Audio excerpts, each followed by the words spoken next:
Hi everybody, I'm Jeremy Cordeaux. Welcome to the Facebook posting of the Court of Public Opinion from the garage for this Tuesday. Wherever you are, wherever you're watching it, I hope you're well and happy. The war is over. Well, maybe. Apparently. Maybe not. The RBA meets this afternoon where I'm pretty sure interest rates are going to be left on hold. And why? Well, the economy is flatlining. That's the problem. They won't want to make that worse. Senate hearings today as well, and tomorrow in Canberra. The biggest tax changes in 40 years. Business gets the token opportunity to voice their concerns and their fears. The academics, of course, will be rolling up. That's the cheer squad for the Labor Party. But business, the people who actually do stuff, who actually are out there, they'll be ignored. I mean, that's clear. Productivity will stall. The government not listening and taking seriously the advice of, listen to this, the Australian Chamber of Commerce and Industry, the Business Council of Australia, the Council of Small Businesses and Organisations, the Australian Industry Group. Is the government totally mad or just plain arrogant? Productivity, already low, will stall further. Investment will go elsewhere. Jobs will be lost. And confidence will evaporate. All that self-inflicted damage brought to us on the back of the lies told by the perpetrators on budget night, Anthony Albanese and Jim Chalmers. No wonder Pauline Hanson is the preferred Prime Minister of Australia. Pete's here, Gary's here. Each with a glass of wine, bless you. It's so cold here. We might heat it up and call it wine. We should, and I noticed that we've got 2 winter ducks. Does anyone know anything about ducks? I've known some good duck jokes. No, we've got 2 ducks. I guess it's a girl and a boy, mum and dad, in the swimming pool. Oh, those ducks. Yes. They're back. Well, I didn't think they got up to fun and games until spring. But anyway, that speaking of Pauline Hanson, that Fire the Liar campaign has been a great success. Pauline Hanson's war chest for, I think it's over that now, 4 million plus better off in just a few days. And as I just said, a survey reveals that she is the preferred Prime Minister. Now, I love the way these guys talk about populist parties. They use the word as a pejorative. Popularity, a pejorative, a negative word. What rubbish. They don't like the idea of being popular? Are they mad? That's how you win an election, I think, last time I looked. That's the whole democratic system. What's popular gets elected, what isn't, doesn't. What could be simpler? Do you understand?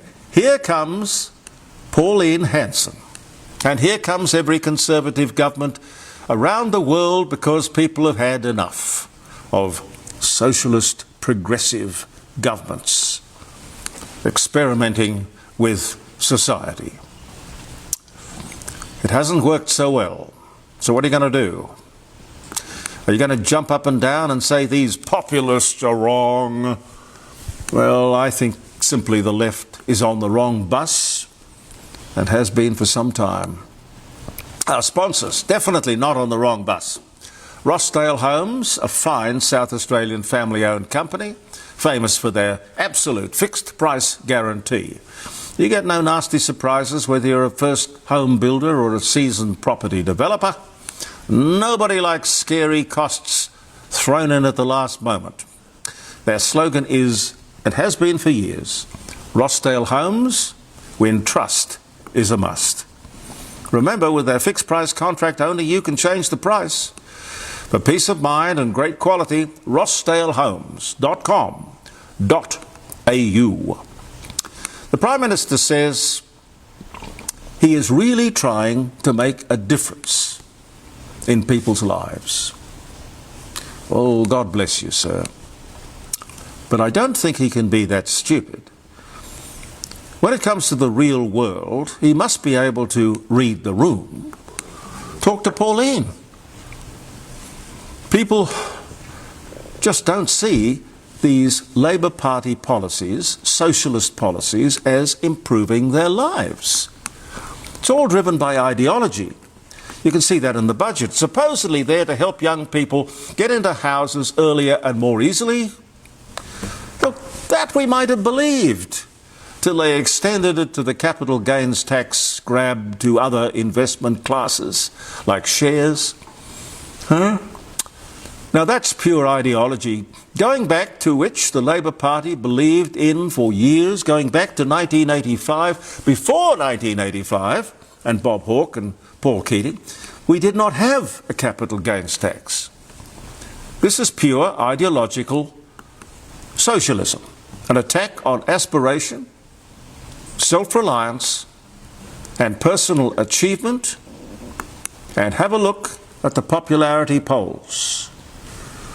Prime Minister, have a look at those polls. Also a problem for the government, it gets handed the findings of a 3-day, doesn't seem like a long time, 3-day NDIS Senate inquiry. On the insiders, I think I've got this quote right, the NDIS has grown to be far too expensive and far too big. Well, who allowed that? It has become a honeypot for fraudsters. The words of Mark Butler, the Minister for the NDIS. Which means you, sir, are responsible. You're the Minister, the responsible Minister. Who exactly do you blame? The previous Minister, Bill Shorten, said simply, it is in the hands of organised crime. Both men should be held personally responsible. All of this pain, both political, personal, and most importantly financial, should never have happened in the first place. There is a reason that no other country in the world has an NDIS. That is simply because it's unaffordable. You might like to do something like the NDIS, but common sense says that any government would be constrained by the financial realities and capabilities of the day. But if you're driven by ideology, you don't give a toss about those sort of realities. There was Mark Butler of the Insiders on Sunday, trying to sell his NDIS reforms as, what did he say, an improvement to the services being provided. Look, just be honest. Stop the lies, the spin. The simple thing for you and your government to do is take all of these changes announced in the budget to the next election and get people, us, we the people, to vote on them. You've got plenty of time to persuade the electorate. That would be the sensible, honourable, honest thing to do. Otherwise, you're going to wear the tag of liar all the way through. And I tell you, I've been in commercial radio and television for a long time, and fire the liar is a pretty potent electoral slogan. Mark Butler says, everything his government is doing is designed to make life easier. Now that's rubbish. The cost of living, the economy generally, these are the big issues.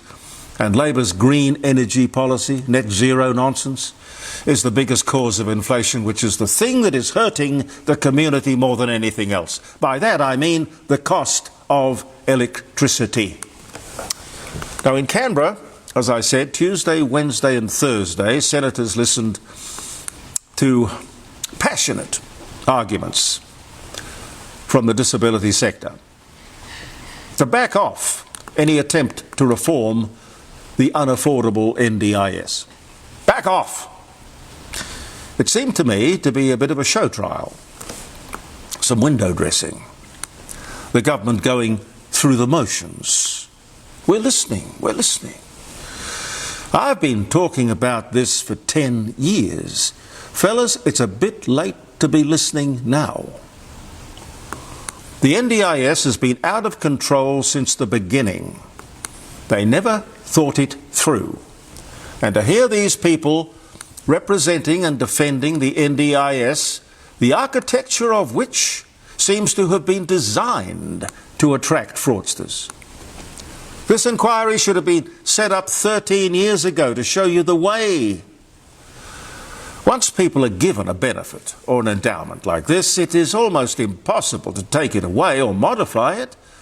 It's just that simple. It could have been set up to avoid fraud. It was set up to attract it. I would ask why. But this is water under the bridge. Actually, it's water down the drain. And when the Human Rights Commissioner gets up there in front of the Senate at the inquiry and says, to try and do something about this mess, control the spending, reduce the number of people on the NDIS, I guess she means, achieve savings of $34 billion. Now think about that. We're not talking about the cost of it. We're talking about the savings of $34 billion. The Commissioner says that if you try to do that, you are violating these people's human rights. Huh. Well, I'm sorry, Commissioner. Why don't other countries have an NDIS? Or are they violating the human rights of disabled people in their country? What do you think? You should take us to the United Nations. Shame on Australia. But no shame to any other country who has done nothing, including, and I will include them, the Human Rights and Equal Opportunity Commission.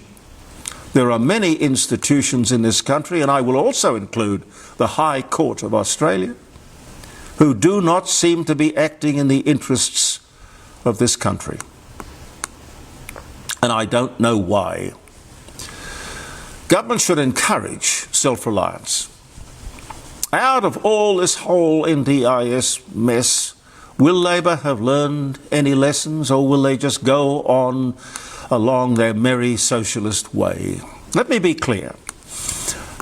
I do not believe that Labor will cut $34 billion out of the running costs of the NDIS. I do not believe that they will contain its growth to 2% a year. That's below inflation. Their budget, this is this controversial budget about which we were just speaking, has baked in these NDIS savings, which I believe leaves the entire budget in tatters. And keep in mind too that the whole definition of disability seems to be open to interpretation and manipulation, with a bit of doctor shopping thrown in. There are about 750,000 people on the Disability Support Pension, the DSP, Disability Support Pension. The same number of people who are on the NDIS. Is that double dipping? I don't know. Are they the same people? I don't know. I do know it's not sustainable. We have fewer and fewer people paying more and more tax to keep this show on the road. And that is not sustainable either. I'm out of time, Pete? Getting there. Yep. Okay, well, we'll go to some dates. Happy birthday if you're having a birthday. Happy birthday to Donald Trump. 80 years. Exactly. Yep, 80 years young. 80 years young. It's actually an interesting day for Donald Trump. I've got a note here. 2015, TV personality and real estate mogul Donald Trump launches his campaign for the Republican nomination for the US president or presidency at Trump Tower. 2015. Never mentions the word politician. But anyway, happy birthday, dear Donald. Is he hanging out for an honorary knighthood from the king? He'd love that. He'd love that. Oh, he'd love that. June the 16th. Holland forbids the wearing of orange clothes in a bid to stop rebellion. Are they having a go at Pauline? It might be a reference to the orange people. I don't know. Oh, I don't know. 1784. Oh, no, she wasn't around. No, 1784. Orange was causing trouble even way back then. Oh, yes. Ford Motors under Henry Ford incorporates on this day in 1903. On the same day, 1909, the first US airplane is sold commercially by Glenn Curtiss for $5,000. And I bet it was a beautiful looking thing. Biplane. Good. Maybe. Very beautiful. Beautiful looking plane. They knew how to design things. Same day, but 1941, the first US federally owned airport opened in Washington, D.C. Soviet space mission Vostok 6 is launched with Valentina Tereshkova on board. She becomes the first woman in space on this day in 1963. 2012, the same day, different year, Liu Yang is the first Chinese female astronaut in space aboard Shenzhou 9. 49 years to the day since the first woman cosmonaut, Valentina Tereshkova, was launched off. Although I've heard tapes where a woman's voice way before that, because, you know, you can have in the Soviet Union, you could have had all kinds of disasters and they just hushed them up. Nobody ever knew. America, when they went into space, every single mission was really covered 100% by global media. You couldn't dodge a disaster. But in the Soviet Union you could. And word was that there were women in space, sadly or tragically, who didn't come back before 1963. 90-year-old cosmetics company in America, Revlon, files for bankruptcy, blaming supply issues and rising costs. 2022. I didn't know Revlon had gone bankrupt. Isn't it still around? Well, that's interesting you say that, because they produced a very famous product called ZP11. Never heard of it. It was taken over by another product called Head and Shoulders. Oh, a dandruff thing. Yes. Oh, yeah. It was far superior, but all of a sudden, off the shelves it went. The world's first book club, the Roxburgh Club, is founded before the infamous sale of the Duke of Roxburgh's library at a dinner hosted by the second Earls of Spencer at St Albans Tavern in London in 1812. The things you hear on this program called the Court of Public Opinion. Pepsi Cola is trademarked by the inventor Caleb Bradham on this day in 1903. On the same day, 2012, Coca-Cola begins business in Myanmar after 60 years. Soviet ballet dancer Rudolf Nureyev defects to the West in Paris. Always a stylish young man. 1961, Charles Sturt, English explorer, dies at the age of 74. The year was 1869. The Recording Academy announces new rules for Grammy Awards. aimed at AI use, stating only human creators can win, but a work containing AI is eligible as long as the human input is meaningful. Now that's a slippery slope. The year was 2023. Geronimo. That's what some people yell when they jump out of an aeroplane. I have a picture of him, the great Indian warrior, over on the other side of the garage. Geronimo, Apache leader and resistance fighter. He was born on this day in 1829 and he died, 1909. Abraham Lincoln says, I always love the stuff that he comes up with or came up with. Abraham Lincoln says, a house divided against itself cannot stand. Now that would be good advice for the Liberal Party. He said that when he was accepting the Illinois Republican Party's nomination for the Senate on this day in 1858. He could also give some advice to Labour, which might go something like, the more you do for people, the more you will have to do for people. Mary, Queen of Scots, imprisoned in Lochleven Castle in Scotland on this day in 1567. Soviet newspaper Pravda denounces the Marshall Plan, well, as you would. 1947. And 1960, the Psycho movie, a psychological horror film directed by Alfred Hitchcock starring Janet Leigh, Anthony Perkins and Vera Miles, opens in New York City. That was this day in 1960.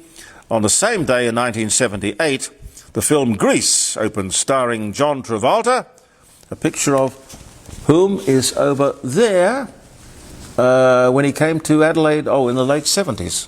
Really? You got a picture of him? Yeah, together in the studio. Oh, fabulous. Dear John Travolta had a lot of hair in those days. John Travolta and Olivia Newton-John, based on the 1971 Broadway musical.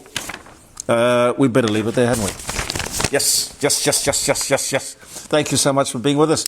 And our posting for Thursday here in the garage on Facebook, and I know Andy Martin puts it out on all sorts of other platforms, and I think it also ends up on YouTube, I'm not sure. But anyway, wherever you're viewing the Court of Public Opinion from the garage, I thank you for doing that.